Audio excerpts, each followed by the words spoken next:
पुष्पक विमान, एक दिव्य उड़ने वाला रथ। क्या आपने कभी सोचा है एंशिएंट इंडिया में एक ऐसा हवाई जहाज था जो बिना तेल के उड़ता था, एक ऐसा ट्रांसपोर्ट सिस्टम जो सिर्फ सोचने पर से चल पड़ता था। ये सिर्फ एक इमेजिनेशन नहीं बल्कि रामायण में डिस्क्राइब एक अद्भुत कहानी है पुष्पक विमान की। भगवान विश्वकर्मा जो देवताओं के ग्रेट आर्किटेक्ट थे, उन्होंने ये हेवनली ट्रांसपोर्ट सिस्टम बनाया था। ये एक बहुत ही ब्यूटीफुल और डिवाइन ट्रांसपोर्ट सिस्टम था जिसकी दीवारें अनमोल रत्नों से सजाई गई थी और इसमें बहुत सारे डेकोरेशंस भी थे और जो सिर्फ सोचने पर से चल पड़ता था। सबसे पहले ये धन के देवता कुबेर के पास था जो लंका के भी राजा थे और ये उनकी पावर और प्योरिटी का एक यूनिक सिंबल था। लेकिन फिर आया रावण, एक ऐसा राजा जो सिर्फ शक्तिशाली ही नहीं बल्कि महाज्ञानी और तेज दिमाग वाला भी था। उसने सोचा अगर मेरे पास सबसे अद्भुत रथ हो जो आकाश में उड़ सके तो मेरा शौर्य और भी बढ़ जाएगा। बस फिर क्या था, रावण ने अपनी चतुराई और चालाकी से इसे कुबेर के पास से छीन लिया और अपनी लंका का शोभा बना लिया। पुष्पक विमान एक सामान्य रथ नहीं था, ये एक बहुत ही अद्भुत रथ था जिसमें काफी सारी सुख और सुविधाएं भी थी। मनोविचार से चलने वाला ये रथ बिना किसी ड्राइवर या रथवान के चल सकता था। जो भी इसमें सवार होता था सिर्फ सोचने पर ही इसके चलने या रुकने का आदेश दे सकता था।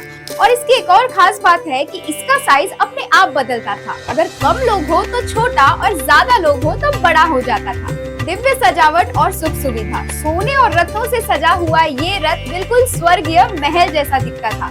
इसके अंदर हर तरह की सुख सुविधाएं उपलब्ध थी और ये इतनी तेजी से उड़ता था कि एक पल में एक जगह तो दूसरी पल में दूसरी जगह। पुष्पक विमान का रामायण की कहानी में एक बहुत ही महत्वपूर्ण स्थान है। जब रावण अपनी चालाकी से माँ सीता को लंका लेकर गया था तो उसने इसी रथ का यूज किया था। लंका में जब श्री राम और रावण के बीच महायुद्ध हुआ तो रावण का अंत हुआ और श्री राम जीत गए। रावण का विनाश होने के बाद श्री राम, माता सीता और लक्ष्मण इसी रथ में सवार होकर लंका से अयोध्या वापस लौटे।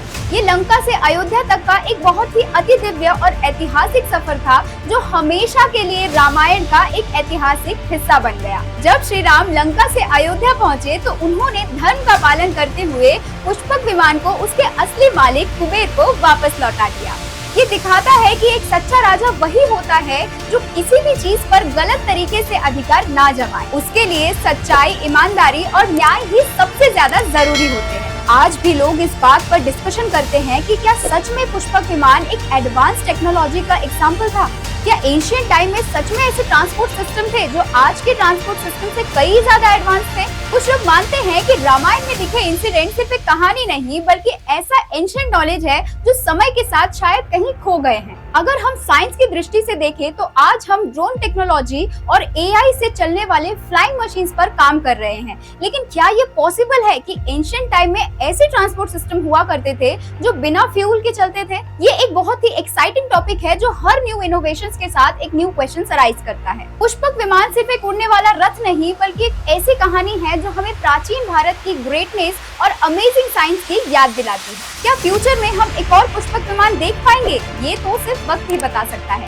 तब तक के लिए हमारे चैनल को अभी सब्सक्राइब करें क्योंकि इन्फॉर्मेशन का तड़का और एंटरटेनमेंट का मजा दोनों एक साथ सिर्फ स्पार्किन पर।